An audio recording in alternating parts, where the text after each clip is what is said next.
ఉద్దేశంతో ఏ విధంగా మేము అడుగులు ముందుకు వేసి ఒక 7 మేము తీసుకొచ్చి అందులో ఒక 5 ప్రారంభించాము. ఇంకా మిగతావి కొన్ని కంప్లీట్ అయినవి, కొన్ని కంప్లీట్ కానటువంటి ఆ 10 కాలేజీలను పీపీపీ అని ముసిగేసి ప్రైవేటైజేషన్ అని చెప్పి ఏ విధంగా చంద్రబాబు నాయుడు గారు ఈ కాలేజీలని ప్రైవేటైజేషన్ పేరుతో అమ్ముకుంటున్నారో, ఒక స్కామ్ చేస్తున్నారనేటువంటి విషయాలన్నీ కూడా గవర్నర్ గారితో మా నాయకుడు జగన్మోహన్ రెడ్డి గారు చెప్పడము అండ్ ఈ కోటి సంతకాల సేకరణ రాష్ట్ర వ్యాప్తంగా 175 నియోజకవర్గాల్లో ఏ విధంగా దీన్ని చేపట్టాము, ప్రజలు స్వచ్ఛందంగా ఎలా వచ్చి ఈ కార్యక్రమంలో భాగమయ్యారు, చంద్రబాబు నాయుడు గారు తీసుకున్నటువంటి మెడికల్ కాలేజ్ ప్రైవేటైజేషన్ నిర్ణయాన్ని తిరస్కరిస్తూ వ్యతిరేకిస్తూ ఇది ఇంత దుర్మార్గమైనటువంటి నిర్ణయం అని చెప్పి ప్రజలు స్వచ్ఛందంగా వచ్చి సంతకాలు చేసినటువంటి తీరుని అన్ని కూడా గవర్నర్ గారికి ఎక్స్ప్లెయిన్ చేయడం జరిగింది.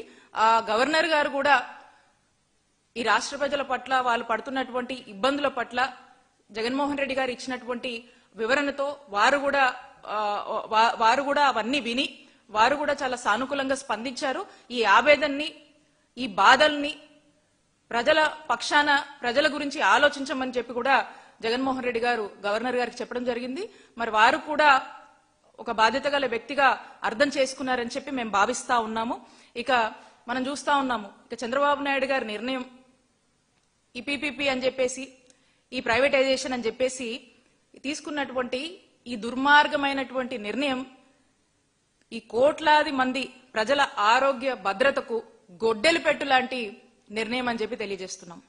ఎందుకంటే ఇది ప్రజల ఆరోగ్యానికి గ్యారంటీ లేకుండా చంద్రబాబు నాయుడు గారు తీసుకున్నటువంటి ఒక దుర్మార్గమైనటువంటి చర్యగా రాష్ట్ర ప్రజలు దీన్ని చూస్తా ఉన్నారు. సిబిఎన్ గారు చంద్రబాబు నాయుడు గారి నిర్ణయాన్ని వ్యతిరేకిస్తూ 1 కోటి మందికి పైగా కూడా సంతకాల ద్వారా మరి ఈ ప్రభుత్వానికి చెంప చెల్లుమన్నా కూడా వీళ్ళకి ఇంతవరకు కూడా బుద్ధి రావట్లేదని చెప్పి మనం చూస్తా ఉన్నాము. మరి రాష్ట్రంలో ప్రతి పౌరుడు కూడా స్వచ్ఛంద సంస్థలు కావచ్చు, ప్రజాస్వామ్య వాదులు కావచ్చు, అందరూ కూడా ఈ నిర్ణయాన్ని తప్పుపడుతున్నా వీళ్ళకి ఎందుకు ఎక్కట్లేదో, ఎందుకు అర్థం కావట్లేదో మనం చూస్తా ఉన్నాం. ఇప్పటికైనా కూడా ఆయన భేషజాలాలు వదిలేసుకొని ఇక ఈ యొక్క మెడికల్ కాలేజ్ ప్రైవేటైజేషన్ నిర్ణయాన్ని వెనక్కు తీసుకుంటే బాగుంటుంది అని చెప్పేసి మేమంతా కూడా డిమాండ్ చేస్తా ఉన్నాము.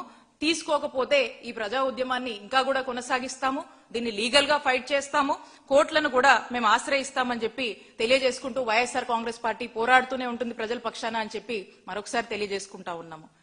అకార్డింగ్ టు ఆర్టికల్ 21 మనకు తెలుసు, మన కాన్స్టిట్యూషన్ లో ప్రతి పౌరుడు కూడా విద్య, వైద్యం అనేది ఇట్స్ అ ఫండమెంటల్ రైట్. మరి ఒక ఫండమెంటల్ రైట్ ని ఈ రోజు కాపాడాల్సినటువంటి ప్రభుత్వమే, కాపాడాల్సినటువంటి ముఖ్యమంత్రి గారే మరి ఈ రోజున బోడిగుంకి మోకాలకి ముడిపెడుతున్నారు.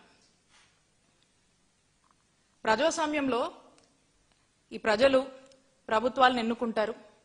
ఎన్నుకొని అధికారంలోకి వచ్చినటువంటి ఈ పాలకులంతా కూడా ప్రజల యొక్క కనీస అవసరాలు విద్య, వైద్యం, లా అండ్ ఆర్డర్ మెయింటైన్ చేయడం, ఇవన్నీ కూడా మినిమం బేసిక్ థింగ్స్ ఈ ప్రభుత్వం కాపాడాల్సినవి.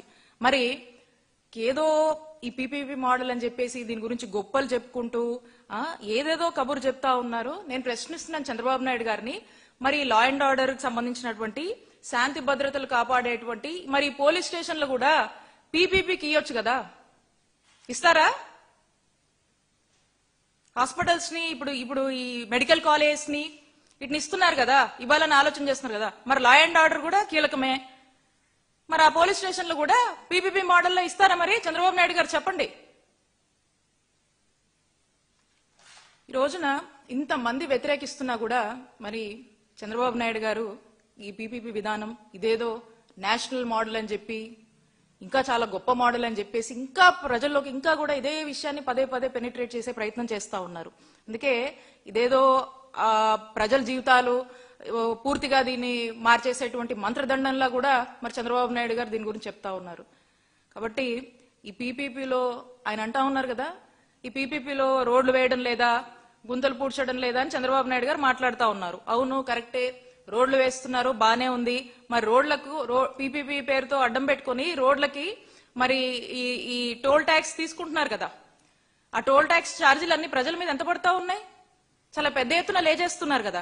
ఏ విధంగా అయితే మరి పీపీపీలో రోడ్లు వేసి టోల్ ట్యాక్స్ పెద్ద ఎత్తున వసూలు చేసి చేస్తున్నారో, ఖచ్చితంగా ఇప్పుడు పీపీపీ అని చెప్పి దానికి ప్రైవేటైజేషన్ ఆఫ్ మెడికల్ కాలేజ్ అని చెప్పేసి హెల్త్ ట్యాక్స్ కూడా వసూలు చేస్తారు కదా. అదే కదా మీరు చేయబోతుంది. రాష్ట్ర ప్రజల దగ్గర నుంచి హెల్త్ ట్యాక్స్ వసూలు చేయబోతున్నారు కదా పీపీపీ అని చెప్పి, అదే కదా దీని అర్థం. ఇక పూర్తిగా ఈ గవర్నమెంట్ హాస్పిటల్స్ అన్నింటినీ కూడా నాశనం చేయటము, ఇక మధ్య తరగతి వాళ్ళు పేద తరగతి వాళ్ళు ఎవరు కూడా హాస్పిటల్స్ రాకుండా రోజు గేట్లు పెట్టేటువంటి ప్రయత్నం ఈ పీపీపీ అని చెప్పి, ప్రైవేటైజేషన్ అని చెప్పి రకరకాలుగా చెప్పి పేదవాడు ఆరోగ్య భద్రతని పూర్తిగా దూరం చేస్తున్నటువంటి వైనం చంద్రబాబు నాయుడు గారి ప్రభుత్వం చేస్తుంది. ఇక హాస్పిటల్కి వెళ్తే నాడి పట్టుకుంటే ఇంత, బ్లడ్ టెస్ట్ చేస్తే ఇంత, కట్టు కడితే ఇంత, సిటీ స్కాన్ చేస్తే ఇంత, ఎంఆర్ఐ చేస్తే ఇంత, మందులు ఇవ్వాలంటే ఇంత, ట్రీట్మెంట్ చేయాలంటే అంత, ఇట్లా ఎంతో కొంత ఇక పూర్తిగా కూడా యూజర్ ఛార్జీలను పెట్టేసి అవన్నీ కూడా ప్రజల మీద మోపాలని చంద్రబాబు నాయుడు గారి ప్రభుత్వం చూస్తా ఉంది. మరి గతంలో చంద్రబాబు నాయుడు గారి హయాంలో ప్రభుత్వ రంగంలో వైద్య ఆరోగ్య రంగాన్ని ఎంతలా నాశనం చేశారు, ఎంతలా ప్రైవేటు వాళ్ళ చేతుల్లో మరి పెట్టారు అనే దానికి మనం గనక చూస్తుంటే అర్బన్ హెల్త్ సెంటర్స్ యూపీహెచ్సిస్ గతంలో చంద్రబాబు నాయుడు గారి హయాంలో